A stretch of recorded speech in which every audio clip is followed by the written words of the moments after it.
اعوذ باللہ من الشیطان الرجیم بسم اللہ الرحمن الرحیم قال انما اوتیتہ علی علم عندی، اس نے کہا کہ یہ دولت جو ہے تم سمجھتے ہو مجھے اللہ نے دی ہے، یہ تو مجھے دی گئی ہے میرے علم کی بنیاد پر،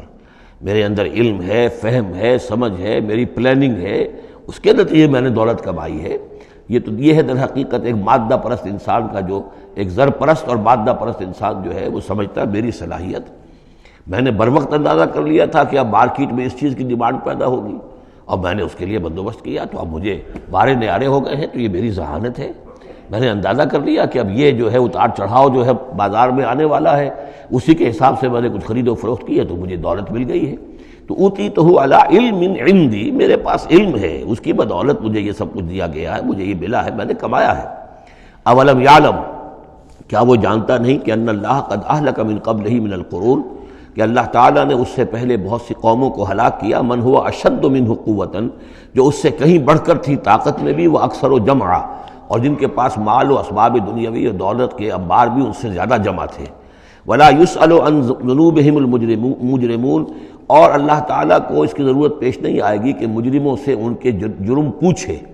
یعنی اللہ تعالیٰ کے پاس تو پورا حساب کتاب موجود ہے، اعمال نامے موجود ہیں، اسے کسی سے پوچھنے کی ضرورت نہیں ہوگی کہ تم کیا جرائم کر کے آئے ہو۔ تو یہ تو گویا کہ از خود اللہ کے علم میں ہے، اور اظہر من الشمس ہوگا، یہی بات سورہ رحمان میں آئے گی، فَيَوْمَئِذٍ لَا يُسْأَلُ عَنْ ذَنبِهِ إِنسٌ وَلَا جَانٌ،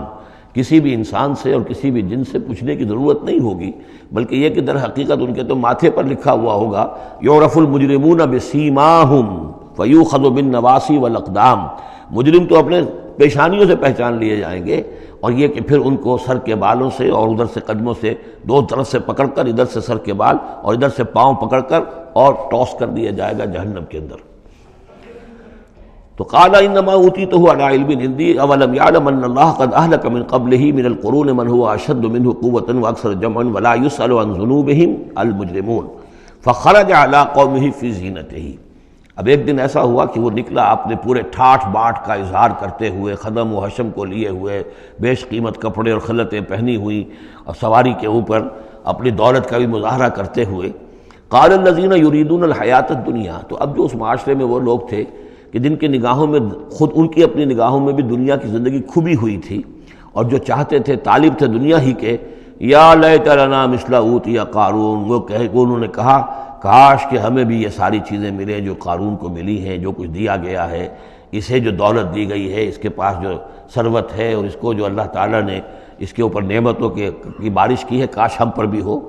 انہ لذو حظ عظیم، یہ تو بہت ہی نصیب والا ہے، بہت خوش قسمت انسان ہے یہ قارون، کتنا اس کی جو ہے سمجھیے کہ خوش بخت انسان ہے کہ اس پر اللہ کی اتنی نظر کرم ہے اور اتنی دولت اس نے کمائی ہے۔ ظاہر بات ہے کہ دولت مندوں کی دولت نظر آتی ہے، یہ لوگوں کو پتہ نہیں ہوتا یہ کمایا انہوں نے کس طور سے ہے۔ وقال الذین اوتوا العلم، اور کہا ان لوگوں نے کہ جنہیں علم دیا گیا تھا، جو صاحب علم و فہم تھے، جنہیں معلوم تھا اصل حقیقت، فرمایا انہوں نے کہا ویلکم، تمہارے لیے خرابی ہے، ثواب اللہ خیر لمن آمن وعمل صالحا، جو شخص ایمان لائے اور نیک عمل کرے اسے جو ثواب اللہ کی طرف سے ملنے والا ہے وہ اس سے کہیں بڑھ کر ہے۔ تم حسرت کے ساتھ اس کی دولت کو دیکھ رہے ہو، اس کے ٹھاٹ باٹ کو دیکھ رہے ہو، اس کی شان و شوکت کو دیکھ رہے ہو، اور تمہیں حسرت کا احساس ہو رہا ہے، اگر تم واقعتاً ایمان اور عمل صالح کی شرائط پوری کرو تو جو کچھ اللہ تعالیٰ تمہیں دے گا خود اس دنیا میں بھی، سورہ نور میں ہم پڑھ چکے ہیں، لَيَسْتَخْلِفَنَّهُمْ فِي الْأَرْضِ، حکومت ان کو دے گا، خلافت ان کی قائم کرے گا جو ایمان اور عمل صالح کا حق ادا کر دے۔ پھر آخرت میں جو ثواب ملنا ہے، ظاہر بات ہے کہ اس کا تو کوئی تصور بھی تم نہیں کر سکتے۔ وَلَا يُلَقَّاهَا إِلَّا الصَّابِرُونَ، لیکن وہ جو صبر ہے، وہ جو اجر و ثواب ہے آخرت کا، وہ انہی لوگوں کو حاصل ہو سکے گا کہ جو صبر کرنے والے ہوں۔ اس دنیا میں وہ جیسے بھی ہو، ضروریات پوری ہو جائیں، بس اس سے زیادہ کی ہوس نہ رکھیں، ایسا نہ ہو کہ کسی کے سامنے ہاتھ پھیلانا پڑے۔ حضور کی حدیث ہے ما قل و کفا خیر مما کثر والہا، کم ہو چیز لیکن کفایت کر جائے، ضرورت پوری ہو گئی، وہ اس سے کہیں بہتر ہے کہ زیادہ ہو، بہتات ہو، دولت بہت ہے اور وہ اللہ سے غافل کر دے، اس لیے کہ جب بہتات ہوگی تو انسان پر غفلت طاری ہو جائے گی۔ جب ایسا ہو کہ آج کے کھانے کا تو ہے، کل کے لیے اللہ پر توکل ہے تو اللہ یاد رہے گا، پھر انسان اللہ کو بھولے گا نہیں۔ تو ما قل و کفا خیر مما کثر والہا ولا یلقاها الا الصابرون فخسفنا به وبداره الارض، تو ہم نے اسے یعنی قارون کو اور اس کے محل کو ہم نے دھسا دیا زمین میں، اللہ تعالیٰ کی طرف سے عذاب خسف کا آیا اس پر. فما کان لہ من فئۃ ینصرونہ، تو اس کے نہ تو کوئی ایسا لاؤ لشکر رہا کہ جو اس کی مدد کرتا من دون اللہ، اللہ کے مقابلے میں. وما کان من المنتصرین، نہ خود وہ اس قابل تھا کہ کوئی انتقام لے سکتا اللہ سے، معاذ اللہ.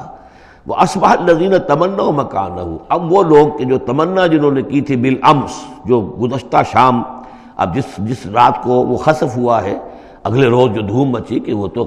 قارون کا محل جو زمین میں دھس گیا، اس کے سارے خزانے بھی گئے، وہ خود بھی گیا زمین کے اندر. تو اب جو وہاں پر شور ہوا ہوگا تو وہی لوگ جو پچھلی شام کو تو یہ کہہ رہے تھے کاش ہمیں بھی وہی کچھ ملے جو کچھ قارون کو دیا گیا ہے، یہ تو بڑا خوش قسمت انسان ہے. وَأَصْبَحَ الَّذِينَ تَمَنَّوْا مَكَانَهُ، جنہوں نے یہ چاہتا کہ وہی مقام و مرتبہ اور وہی چیزیں انہیں بھی مل جائیں، بالامس سے پچھلی دن، یقولون، وہ یہ کہنے لگے، یہ وَيْكَ أَنَّ اللَّهَ يَبْسُطُ الرِّزْقَ لِمَن يَشَاءُ مِنْ عِبَادِهِ وَيَقْدِرُ، کہ بھئی یہ تو اللہ تعالیٰ کی طرف سے ہے کہ وہ جس کے لیے چاہتا ہے رزق شادہ کر دیتا ہے اپنے بندوں میں سے، اور جس کے لیے چاہتا ہے تنگ کر دیتا ہے یا ناپ توڑ کر دینا شروع کر دیتا ہے. لولا ان من اللہ علینا، اگر اللہ تعالیٰ نے ہم پر احسان نہ فرمایا ہوتا،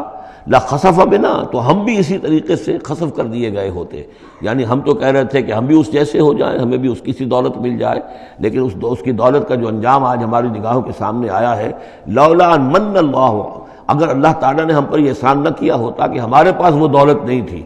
لخسف بنا، تو ہم کو بھی اسی طریقے سے زمین میں دھسا دیا گیا ہوتا. وَكَأَنَّهُ لَا يُفْلِحُ الْكَافِرُونَ، خرابی، لیکن یہ جان لو کہ کافر لوگ فلاح نہیں پائیں گے، بڑی خرابی ہے، بڑی ہلاکت ہے، اور کافر لوگ جو ہیں وہ فلاح نہیں پائیں گے. تو یہ کردار ہے قارون کا. صدق اللہ العظیم.